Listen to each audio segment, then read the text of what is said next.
క్రీస్తునాథుని యందు మిక్కిలి ప్రియ సహోదరి సహోదరులారా, ఈ రోజు నుండి పెద్దౌటపల్లిలో ఉన్నటువంటి బ్రదర్ జోసెఫ్ తంబి గారి యొక్క మహోత్సవాలు ప్రారంభమవుతున్నాయి. ఈ సందర్భంగా నేను మన వీడియోలు చూసేటువంటి వారికి ఆ బ్రదర్ జోసెఫ్ తంబి గారి యొక్క ఆశీస్సులను అందించాలని ఇక్కడికి వచ్చి ఈ రీతిగా ఈ వీడియో చేయటం జరుగుతుంది. ప్రియులకు దేవుని బిడ్డలారా, ఇప్పుడు మనం చూస్తున్నటువంటిదే ఔటపల్లి దైవ సేవకుడైనటువంటి బ్రదర్ జోసెఫ్ తంబి గారి యొక్క పుణ్యక్షేత్రానికి అత్యంత ప్రధానమైనటువంటి స్థలం, పవిత్రమైనటువంటి స్థలం. మనం చూస్తున్నటువంటిదే బ్రదర్ జోసెఫ్ తంబి గారి యొక్క సమాధి. వారి యొక్క పవిత్రమైనటువంటి పరిశుద్ధమైనటువంటి భౌతిక అవశేషాలు ఇక్కడే ఉన్నాయి. ఇక్కడికే భక్తులు వచ్చి ఆ గొప్ప పునీతుని యొక్క మధ్యస్థ ప్రార్థన ద్వారా దేవదేవుని యొక్క దీవెనలు ఆశీర్వాదాలు పొందుకుంటూ ఉంటారు. అయితే బ్రదర్ జోసెఫ్ తంబి గారి గురించి ముఖ్యంగా రెండు మాటలు. వారు ముఖ్యంగా తమిళనాడు రాష్ట్రానికి చెందినటువంటి వ్యక్తి. ఆయన 1890వ సంవత్సరంలో వియత్నాం దేశంలో జన్మించారు. కారణం ఏంటంటే వారి నాన్నగారు ఉద్యోగ రీత్యా వియత్నాం దేశానికి వెళ్ళటం జరిగింది. 2 సంవత్సరాల తర్వాత వారు మరలా తిరిగి భారతదేశానికి తమిళనాడులో ఉంటే పాండిచ్చేరిలో దగ్గరలో ఉన్నట్టు కరైకా లాంటి ప్రాంతానికి రావటం జరిగింది. ఆ తరువాత వారి తల్లి గారు బ్రదర్ జోసెఫ్ తంబి గారు చిన్న వయసులో ఉన్నప్పుడే మరణించారు. కాబట్టి తండ్రి రెండవ పెళ్లి చేసుకున్నాడు.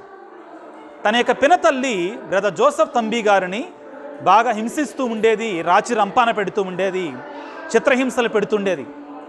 వాటిని తట్టుకోలేక బ్రదర్ జోసెఫ్ తంబి గారు ఇంట్లో నుంచి పారిపోయారు. వయసు పెరిగిన కొద్దిగా ఆయనలో ఆధ్యాత్మికమైన చింతన పెరిగింది. నిదానంగా పునీత అసిసి ఫ్రాన్సిస్ గారి గురించి తెలుసుకున్నారు. తెలుసుకొని ఫ్రాన్సిస్ వారి సభకి ఆకర్షితులయ్యారు. 1924వ సంవత్సరంలో వారు అసిసి ఫ్రాన్సిస్ గారి యొక్క సభలో చేరారు. కానీ 1933వ సంవత్సరంలో వారు ఆ సభ నుండి బయటికి పంపించి వేయడం జరిగింది. ఆ తరువాత ఆయన ఆ ఫ్రాన్సిస్ వారి యొక్క సభ వేసుకునేటువంటి అంగీని ధరించి ఎంతోమందికి దేవుని యొక్క సువార్తను బోధించారు. వారు కేరళ రాష్ట్రంలో, తమిళనాడు రాష్ట్రంలో వివిధ ప్రాంతాల్లో దేవుని యొక్క సువార్తను బోధించిన తర్వాత చివరికి వారు ఆంధ్రప్రదేశ్ రావటం జరిగింది. ముఖ్యంగా విజయవాడ మేత్రాశ్రమంలో ఉన్నటువంటి కేసరపల్లి ప్రాంతానికి వచ్చి ప్రారంభంలో దేవుని యొక్క సువార్తను బోధించారు.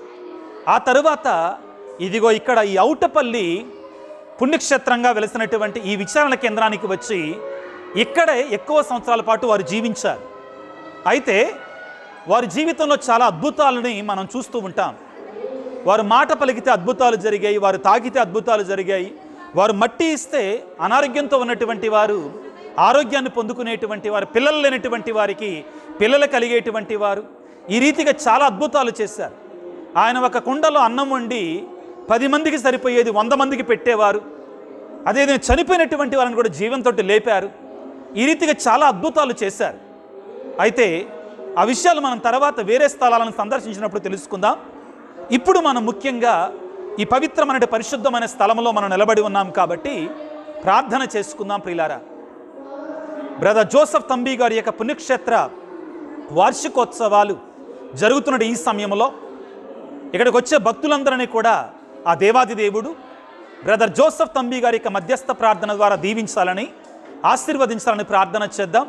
అదేవిధంగా ఈ వీడియో చూస్తున్నటువంటి మీరు రాలేనటువంటి వారందరినీ కూడా దేవుడు దీవించమని ప్రార్థన చేద్దాం. చిన్న ప్రార్థన చేసుకుందాం ఆ బ్రదర్ జోసెఫ్ తంబి గారి యొక్క మధ్యస్థ ప్రార్థన ద్వారా. పితా పుత్ర పవిత్రాత్మ నామమున ఆమెన్.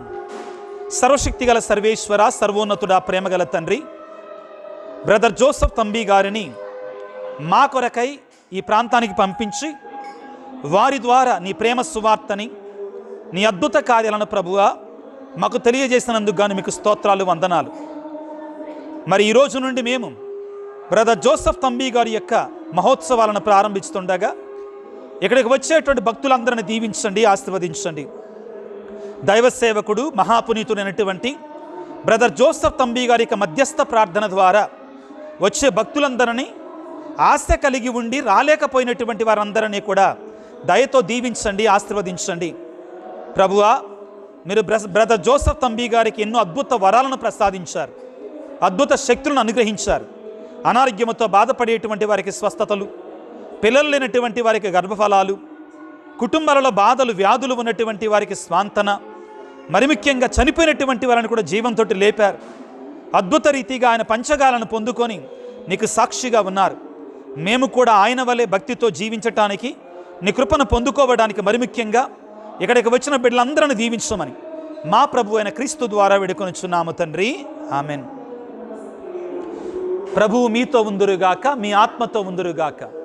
సర్వశక్తిగల సర్వేశ్వరుడు పిత, పుత్ర, పవిత్రాత్మ మిమ్మందరిని చల్లగా దీవించి ఆశీర్వదించి కాపాడుదురుగాక. ఆమెన్.